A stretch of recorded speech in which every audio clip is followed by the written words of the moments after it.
चलिए जानते हैं आज शाम की 50 फटाफट बड़ी खबरों को सिर्फ 10 मिनट में। पर अभी तक आपने इस वीडियो को लाइक नहीं किया है तो लाइक कर दीजिए और आप किस देश, राज्य और जिले की जानकारी चाहते हैं कमेंट बॉक्स में जरूर बताएं। इससे पहले जान लेते हैं खबरों से जुड़ी कुछ सुर्खियां। बटोगे तो कटोगे पर बट गया एनडीए, महाराष्ट्र से यूपी बिहार तकरार, विरोध में सहयोगी। बुलडोजर न्याय बिल्कुल भी स्वीकार्य नहीं, जाते जाते बड़ी बात कह गए सीजेआई चंद्रचूड़। मक्का में 40 किलोमीटर पहले ही महाकुंभ में मुसलमानों के बैन की बात पर बोले शंकराचार्य स्वामी अविमुक्तेश्वरानंद। अब जस्टिन ट्रूडो ने अमेरिका को ही दिखाई आंख, डोनाल्ड ट्रंप को पहले ही दे दी कड़ी चेतावनी। इमाम मौलाना को 15,000, मुस्लिमों को पुलिस नौकरी, एमवीए गठबंधन ने मानी उलेमाओं की 17 शर्त। योगी की योग्यता की जांच करानी होगी, अखिलेश यादव का सीएम पर पलटवार।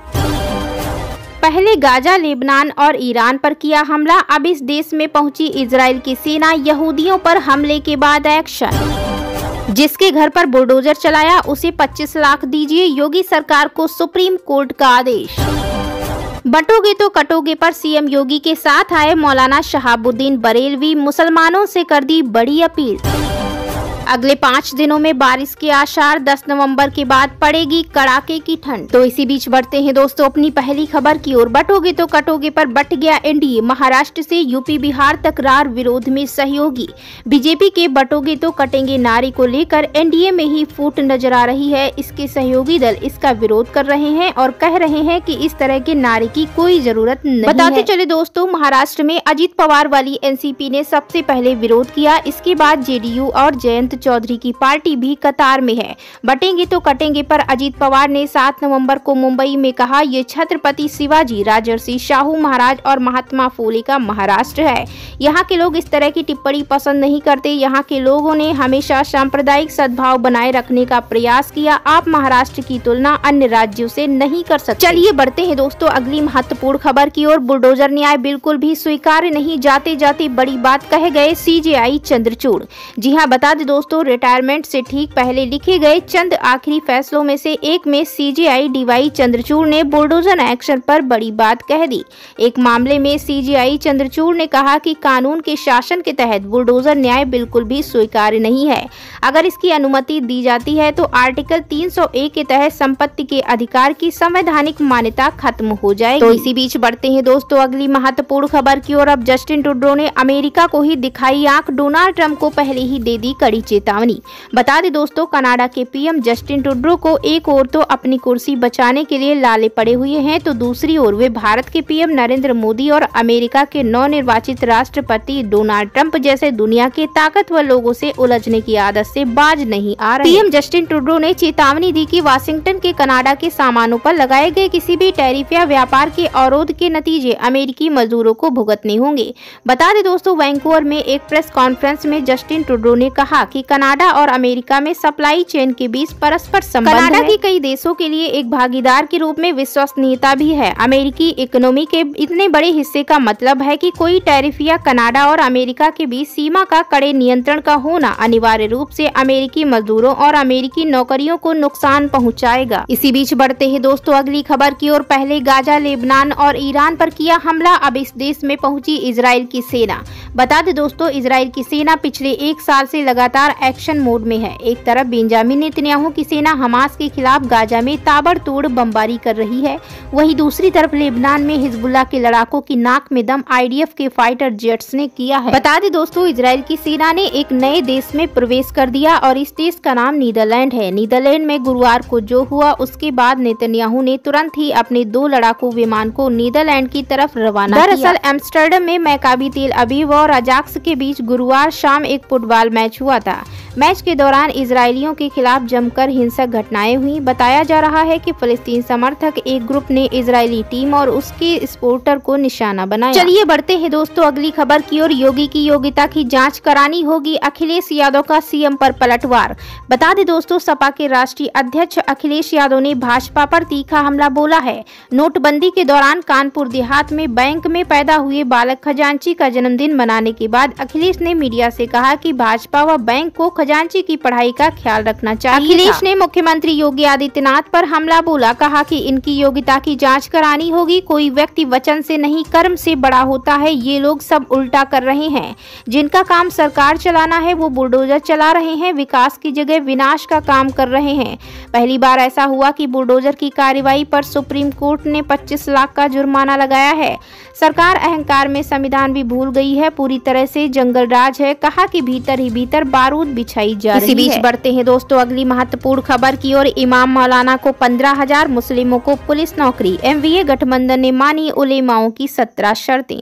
बता दें दोस्तों, महाराष्ट्र विधानसभा चुनाव 2024 के लिए ऑल इंडिया उलेमा बोर्ड महाराष्ट्र ने महाविकास अघाड़ी को समर्थन देने के लिए 17 शर्तें रखी। इन मांगों में वक्फ बिल का विरोध, नौकरी और शिक्षा में 10% मुस्लिम आरक्षण, इमामों और मौलानाओं को मासिक 15,000 रुपए भत्ता और सत्ता में आने वाले आरएसएस पर प्रतिबंध लगाने जैसी शर्तें शामिल हैं। इस बाबत ऑल इंडिया उलेमा बोर्ड महाराष्ट्र के अध्यक्ष नायाब अंसारी ने एमवीए पत्र दिया है। रिपोर्ट के अनुसार कांग्रेस और एनसीपी ने मुस्लिम समुदाय की सभी शर्तें मान ली हैं और उलेमा बोर्ड के नेताओं को चुनाव प्रचार के लिए भी बुलाया है। चलिए बढ़ते हैं दोस्तों अगली खबर की ओर। जिसके घर पर बुलडोजर चलाया उसे 25 लाख दीजिए, योगी सरकार को सुप्रीम कोर्ट का आदेश। उत्तर प्रदेश में बुलडोजर एक्शन को लेकर सुप्रीम कोर्ट ने बड़ा फैसला सुनाया है। कोर्ट ने यूपी को आदेश दिया है कि बुलडोजर से जिसका घर तोड़ा गया उसे 25 लाख रुपए का मुआवजा दिया जाए।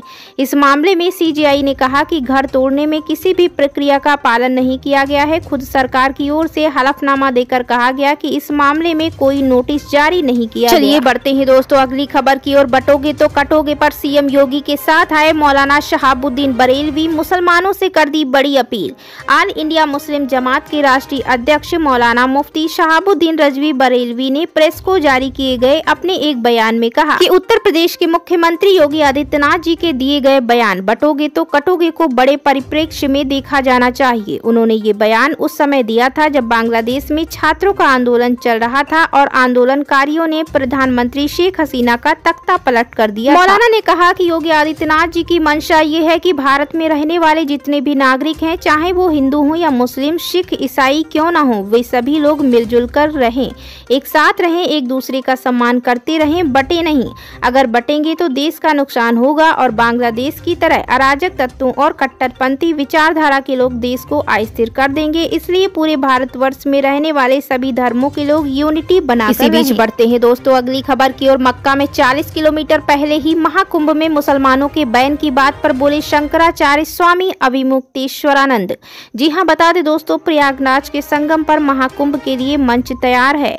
हिंदू धर्म का सबसे बड़ा समागम जनवरी में होने वाला है। इस पवित्र समागम में मुसलमानों के संभावित प्रवेश को लेकर विवाद छिड़ गया है। एक समूह का तर्क है कि मुसलमानों के प्रवेश पर प्रतिबंध लगा दिया जाना चाहिए, जबकि दूसरा समूह इस बात पर जोर देता है कि उन्हें प्रवेश की अनुमति दी जानी चाहिए। इस मामले पर ज्योतिष पीठ के शंकराचार्य स्वामी अविमुक्तेश्वरानंद ने एक न्यूज चैनल से बातचीत में कहा, साथ ही अन्य मुद्दों पर भी अपनी राय रखी। उन्होंने कहा, मुसलमानों का सबसे बड़ा तीर्थ स्थल मक्का शरीफ, जहां 40 किलोमीटर पहले गैर मुसलमानों को रोक दिया जाता है, इसलिए कुंभ में मुसलमानों का कोई कार्य नहीं और वे वैसे भी मुसलमानों ने कोई मांग भी नहीं की। राजनीतिक दलों की ओर से माहौल बनाने का काम किया गया। इसी बीच बढ़ते हैं दोस्तों अगली खबर की ओर। अगले 5 दिनों में बारिश के आसार। 12 नवंबर के बाद पड़ेगी कड़ाके की ठंड।